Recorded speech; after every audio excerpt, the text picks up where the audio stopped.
Hello everyone, it's Adam here.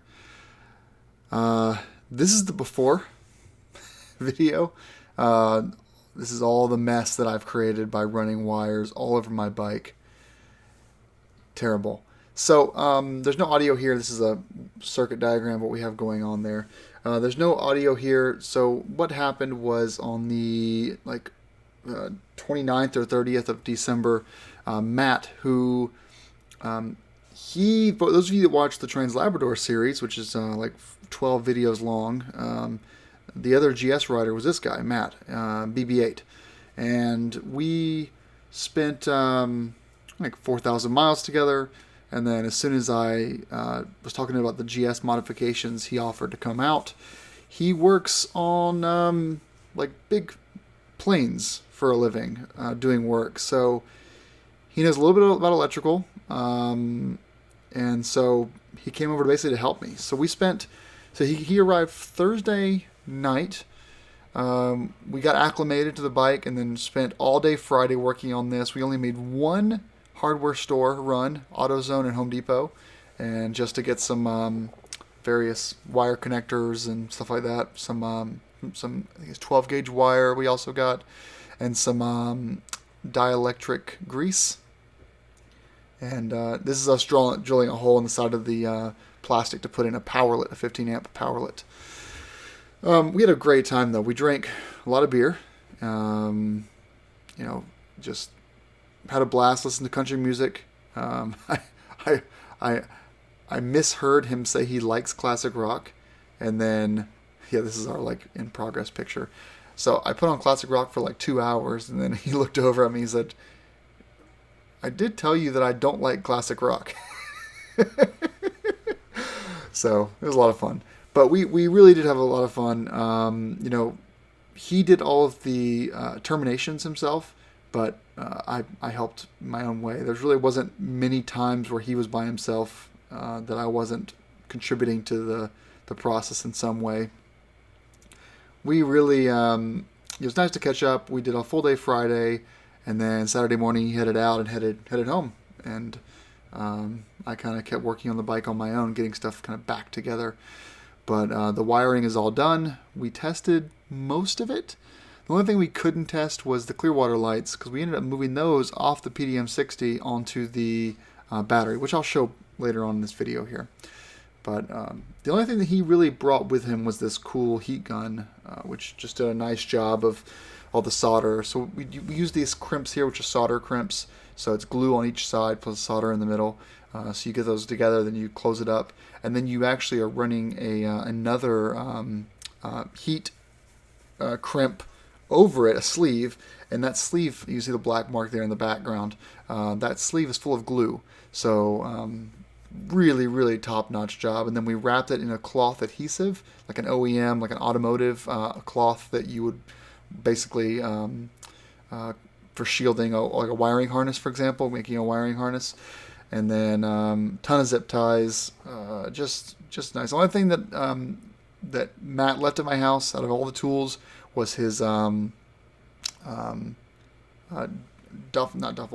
his hoodie. His hoodie's at my house, so I'll bring that to him the next time we ride together. I'm supposed to go see him next. So he rides the blue, the black and blue R1200GS Adventure. This was a joke, by the way. This was our ground off the PDM60 back to the battery terminal. We were just messing around. He also has a Triumph Scrambler, and he has a KTM 690 Enduro. So cool garage that he has. His kids are a hoot, and it's just really nice to have him here, just catch up. And I think we're going to go to Dirt Days this year together, and hopefully a couple other rallies. So I'm going to wrap up this video here, and I'm going to cut to myself, which is me recording the bike after Matt left and going through all the stuff more intimately. So, all right, enjoy, I think.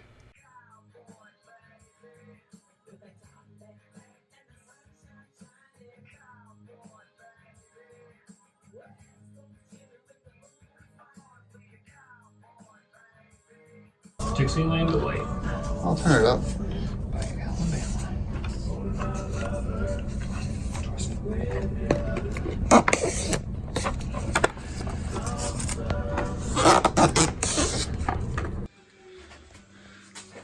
it is alive, although we have a serious engine fault.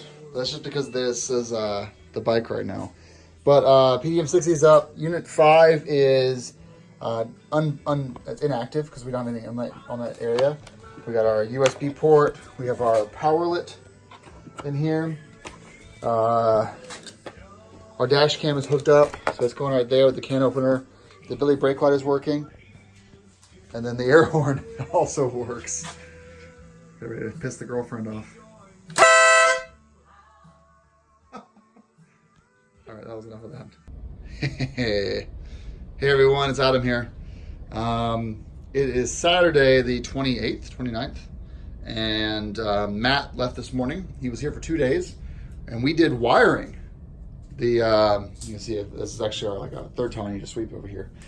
Man, what a fun time we had. I know it doesn't look that different, but let's give a quick tour. And this is sort of my guide to wiring for those of you that are afraid to take it up yourself. If you are good at connecting things, then you should be okay. But you know, I chose to have someone that could help me out, not to do all the work, but just to really do determinations for me. And he and I kind of collaboratively worked on the bike together. So let's go to the very front of the bike right here. Very sorry about that. Starting on the right side, you see that little red there on the bottom? That is the Sargent heat controller right here. This goes up, and then it comes through, and then it comes down, following the brake line right there. This is not very tight because you don't want to squeeze things too much there. Also over here on the right, we have our Denali sound bomb horn accessory cable we need to connect back to the upper frame. Pretty easy stuff. And then in the front here, well, you can't really see it. Let's go this way. We also have here the can opener, the Clearwater relay, which is living right here. It's not moving, which is great. This is where power comes in to go to the forward LED lights. It's also where the connection from the CAN bus system comes in to control the lights. So it needs to be centrally located. The two Darlas, the Erica and the Savina, come right off of this. Up top here, kind of out of view, which, because it's going to be harnessed in the future, is a Moto Puck. It's a new product I'm trying out. That's my epoxy work there. This is a Qi charger for your smartphone. So what we have for that is we actually have that running down the clutch harness area. You can see it right here. Kind of runs down like that. And that's coming down this way and over to here and then kind of up the side. And what that does is it sends up to 5 or 7 watts of power to your smartphone. The way I'm gonna handle this is I've got my Perfect Squeeze iPhone mount. I've got 2 of these things. The problem is when you put the Moto Puck in here, the phone can't go in there. So Matt actually took this home with him because these things come off. He's gonna extend these out an inch or half an inch, and that way I can glue the Moto Puck to charge to the smartphone mount, and then put the iPhone straight in there, and it will charge wirelessly without having to deal with any USB cables, which is fantastic because when you're on a long road trip, it's nice to have this closed up. You have a USB port in there, close that up to keep water from coming in, and then not having a USB cord hanging from your phone. It's just better for humidity, water, that kind of stuff. So that's really exciting. I'll do a separate video about that once that's all done up. So in addition, up front, we also have one more cable, and that is for the dash cam. So it is right, you can't really see it, it's up there. It's tucked, that is. It's tucked right there. That only needs to terminate to there, and then I'll zip tie it down, and then we can run the extra cable forward and put the front camera underneath the front beak. And that'll be a separate video on the dash cam install. All right, so moving back, here's what we did. We were going to run everything through PDM60, but then I realized there's 2 systems that are basically high power draw and don't need any power management, meaning they don't draw power when the bike is off. The first one is the Denali Sound Bomb with its wiring harness. It has a relay, and it doesn't respond unless you're hitting the horn button. So if you hold the horn button when the bike is off, then you might have some problems. And the second one is the Clearwater system. It has the can opener system, so you don't need to put it through, it needs to put a PDM60. Even though the PDM60 could have handled both of those, I decided to use it just for a couple things. So the first thing is the powerlet. which can do up to 15 amps of draw, right here. We drill it straight into the bucket right there. And I've got to do some more management to keep that waterproof. We also have two USB ports, which are going to mount right here. So I can get to them underneath the seat, underneath the pillion seat, and run USB right out that way. And then we also have the dash cam coming out from there. And then finally we have, was there one more extra SAE? There's one more extra SAE, I think. Oh, the Moto Puck. So we have 4 circuits of the 6 in use on here. So it's really only a combined draw of about 30 amps out of the maximum 60 amp ceiling the PDM60 can support. But it just goes back to why complicate things with extra systems when those 2 devices, the horn and the LEDs, work on their own. So that's what we have going on the PDM60. So let's do kind of a tour here of how we actually got this organized logistically. Now, I know that a lot of you are afraid of taking your tank and your airbox off. I've done a couple of videos on it already. JVB Productions has a video on it. So don't be too afraid of this. The only thing you got to really worry about is just keeping dust out of your throttle bodies and not getting any fuel leak on top of your ABS pump here. But yeah, it's the best way to do any serious maintenance on your bike, any wiring, because everything's exposed to you. So don't be afraid of this step. It's totally fine. So what we have here is we've got a couple different kind of sides here. On this side, we've got the Moto Puck and the front dash cam camera coming down this way. And you can see them coming out right here. And then on this side, we have our Sargent heat controller, the power and data for the relay, as well as the Denali Sound Bomb trigger cable going down this way. So what we did was we actually wrapped this tightly. It's going to follow, as I tie it down, it's going to follow the OEM wiring harness down there. And then this comes down. We had an issue with we'd originally put the harness on top of this, but we had an issue with the fuel tank fitment. So now it's beside it and down like that. And then also you've got your Denali Sound Bomb XS right here. And we got our XS red cables right here. And then underneath here is our ground. And it's just all of the grounds coming off the PDM60 into one little octopus thing, and then that's wrapped up with heat shrink and then mounted down here, and then it goes into the ground to lead on the terminal. So there's not any issues with I don't know, shorting out or anything, or using the frame of the ground. Okay, so one of the ideas we had, of course, was fitment with the fuel tank's mounting bracket. No problems there. We're using the OEM kind of channels here. And we've got our cable and the Denali stuff. The Denali stuff is already shielded, so we don't need to worry about that. Ignore this. This is for my Tortex suspension. And then from there, you've got Denali again coming this way to their relay, which they include. On this side, you've got your ignition trigger for the PDM60 and our wiring harness right there. The wiring harness actually can go underneath or on top. We've got enough flexibility there right now. So what I'm doing is I am still, let me get this down. I'm still waiting on a part from Tractive for the suspension because one of the parts of the rod broken. So I can't do anything until this connector right there, that blank one, is hooked up and the power module is down there for the ESA. So once the ESA is hooked up, then I can finish this wiring up. That's why it's kind of still hanging out. But again, don't worry, everything's fine.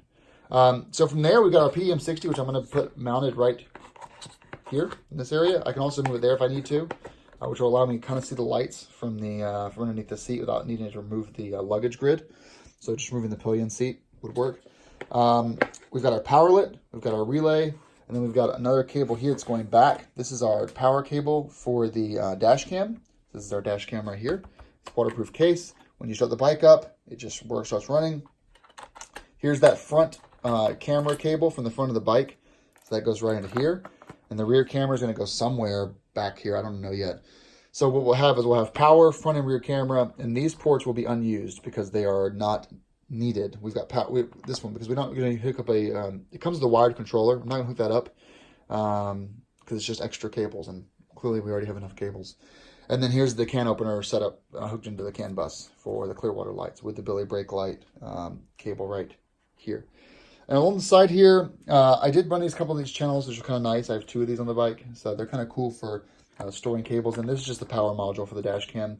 Not managed yet. It's going to be tucked away probably here when I'm done with it. And all this stuff has this 3M double-sided tape on it, so you can mount the stuff down to the bike. We've tested it. Everything works, which is good. The concerns I'm going to have are going to be airbox and fuel tank fitment when I actually get this all down. And then finally, fitment of the cables around the ECU once the ESA module is installed. But logistically, physically, technically, we're all pretty much done. I can't finish the dash cam installation until I get the luggage grid painted black, and then once that's painted black, then I'll be able to actually figure out where to put the rear camera. I thought about putting the rear camera on this right here, but I thought that's going to be too shaky on the road, so it's just not going to be a good picture. So it's basically why I do it anyway. But I'll figure some option out for that. That's it for an electronics update. I know this is kind of a long video, but this is the electronics update just to give you guys an idea of what we did best. We worked on it for about 10 hours total, but that includes Home Depot runs and AutoZone runs and that kind of stuff. The challenges we had, not really that many challenges. One situation, we wired the SAE port in incorrectly. I don't have one here to show you guys, do I? I do. No, I don't. So we had an SAE connector, which are these little, these things right here, that we had ran incorrectly. So that the wires were crossed, so we just fixed that up. Other issues was finding out that tractive module had a loose wire, so I'm sending that back to Beamer Shop to get it warrantied. We had another issue where this being stacked on top wouldn't work with the fuel tank. We'd have a problem. Here's the tap, by the way. This is the ignition trigger wire. So this is a wire that's only active when the ignition is on. So what it does is you're tapped into that, so it tells the PDM60, okay, you can wake up now. Don't draw power until you get a signal from this, and even wait 7 seconds so that I have time to fire the engine up. Honestly, it's not a huge problem when you don't have the Clearwater lights running out the PDM60. It's not a huge issue because there's not a lot of draw coming from the dash cam or this USB cable or the power lit. So it's really not a big problem, but it's good to have a little delay. And I think the delay is set to 1 second to turn off when the ignition is off. What other issues though? I don't think we had that many problems really. I think the whole thing went fantastic. It just took a while because we took our time, and I'm really happy with it. So thanks, Matt, for coming over. Thank you all for watching. And this will not be the last video we do on this. I'll do another one which shows everything working once it's all done. Rock on, ride safe.